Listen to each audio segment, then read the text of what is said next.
આજે છે ચૈત્ર અમાસ અને આપણે બગસરાની અંદર પંખીગઢના નામથી જેને ઓળખીએ છીએ, પંખીગઢ જ્યાં વર્ષોથી હિંગળાજમાન બિરાજમાન છે.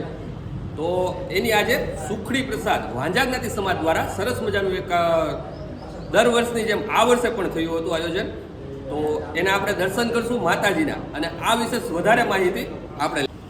તો આ મહાપ્રસાદનું કેટલા વર્ષોથી આયોજન થાય છે, કેટલા વર્ષોથી માતાજીને આ કળા પ્રસાદનો ભોગ ધરાવાય છે, એ સાહેબ આ માતાજીને કેટલા વર્ષોથી ભોગ ધરાવાય છે અને કેટલા વર્ષ જૂનું પૌરાણિક મંદિર છે? લગભગ છેલ્લા 75 વર્ષથી એ માતાજીનું જે સ્થાપન કરવામાં આવ્યું ત્યારબાદ એ શાસ્ત્રોક્ત વિધિ પ્રમાણે અને તમામ જ્ઞાતિના આગેવાનોની સાથે લગભગ 75થી પણ વધારે વર્ષથી આ પ્રથા એ અમલમાં છે અને સૌ જ્ઞાતિજનો ભેળા થઈ કળા પ્રસાદ ચડાવી માતાજીના ગુણગાન ગાઈ રહ્યા છે. તો આ હતી સરસ મજાના પંખીઘરે બિરાજતા હિંગળાજમાનો ઇતિહાસ.